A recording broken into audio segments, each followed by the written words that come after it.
Full chicken खाने वाली चुड़ैल। मिरुल नाम के गांव में बाहर एक बड़ा सा पेड़ हुआ करता था। उसमें एक चुड़ैल रहती थी। उस रास्ते से अगर कोई रात में गुजरता था तो वो उन पर हमला करती थी। कभी कभार गांव में आकर मुर्गियों को ले जाकर खा लेती थी।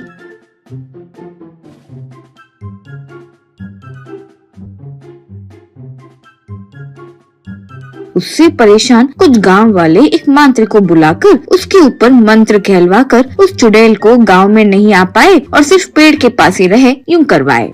वही नहीं, उस पेड़ के पास से जो रास्ता गांव की तरफ आता था उसे बंद कर दिए। इससे उस गांव का प्रेसिडेंट और प्यारी नाम का ब्याज का व्यापारी खेत से गांव तक दूसरा रास्ता बनवाए। प्यारी बहुत लालची था। उस लालच की वजह से वो अपने खेत से आने वाले रास्ते में टोल गेट लगाकर लोगों से पैसे लेता था।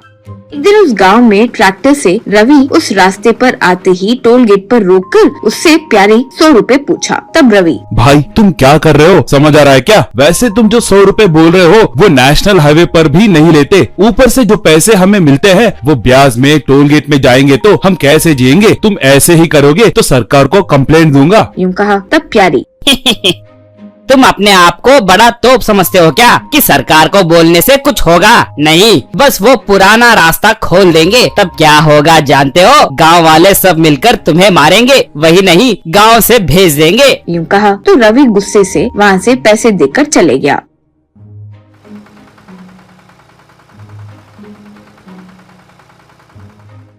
कुछ दिनों में उस गांव के प्रेसिडेंट से मिलकर प्यारी और पैसे वसूल करने लगा। इससे एक दिन गुस्सा होकर रवि गांव के बाहर वो पेड़ के पास वाला रास्ता खुद ही खोल दिया। उसे देखकर ही एक ही क्षण में पेड़ पर मौजूद भूत उड़कर उसके पास आई। अब रवि से वो चुड़ैल, कौन हो रे तुम? डर नहीं लगता? रास्ता खोलकर मेरे पास ही आ गए। यूं बोली। डर कुछ नहीं, खुद को बचाने के लिए यहाँ आया हूँ। तुम ही चुड़ैल हो सोच रही हो, लेकिन हमारे गांव में तुमसे बड़े 2 राक्षस हैं। उन्हें पैसे देकर जीने से अच्छा मैं सोचा तुमसे ही एक डील कर लूं, इसलिए आया। अब वो चुड़ैल, डील मेरे साथ?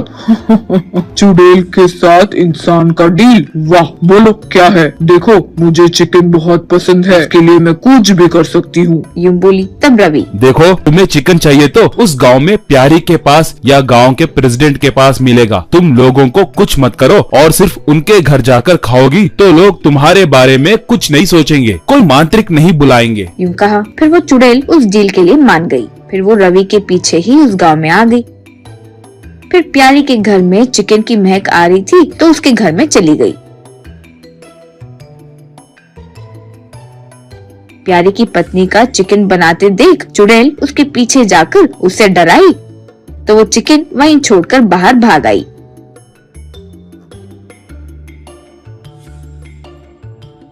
इससे वो चुड़ैल पूरा चिकन खा गई। फिर प्यारी की पत्नी टोल गेट के पास जाकर पूरी बात बताई। तब प्यारी घर आया।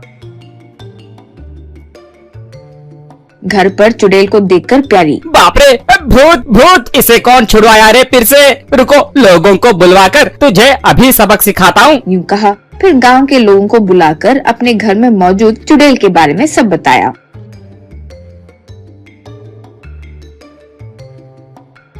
अब लोगों के पास आकर चुड़ैल, देखो मुझसे ज्यादा नीच इस गांव में जब आएगा तो मुझे मुक्ति मिलेगी, ऐसे स्वामी जी ने कहा था। ये प्यारी, गांव के प्रेसिडेंट, ये दोनों आपके खूब पैसे को चुरा रहे हैं, इसीलिए मुझे मुक्ति मिली है। इसीलिए मैं 10 साल 1 हफ्ता प्यारी के पास, 1 हफ्ता प्रेसिडेंट के घर में स्टे करूंगी, एक बेडरूम में। मुझे वे लोग रोज चिकन और अलग अलग किस्म के पकवान बना कर देंगे। तुम लोगों में और मेरे बीच में कोई संबंध नहीं है। मना किया तो रोज एक एक के घर आऊंगी, ठीक है? यूं बोली। तब लोग, नहीं नहीं, हमारे घर नहीं। यूं बोले। तब प्रेसिडेंट, अरे कमीनो, चुड़ैल को हमारे हवाले कर रहे हो? हमारे घर में उसे बेडरूम दे। बाप रे, ये गांव से चलते हैं। यूं कहा। तब रवि, तुम दूसरे गांव जाओगे तो वहाँ चुड़ैल नहीं आएगी क्या? देखो चुपचाप 1-1 हफ्ते उसके लिए चिकन बना कर दो, वही हम सबके लिए अच्छा है, नहीं तो दोनों को पकड़कर मारेंगे। यूं कहा। वो बातें सुनकर लोग ताली बजाए।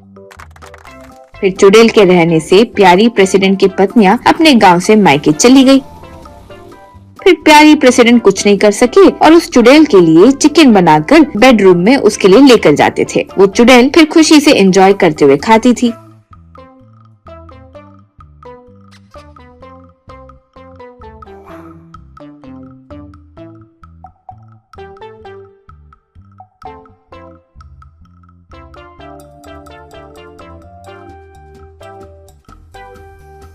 ये सब चोरी छिपे खिड़की से रवि देखकर बहुत खुश होता था।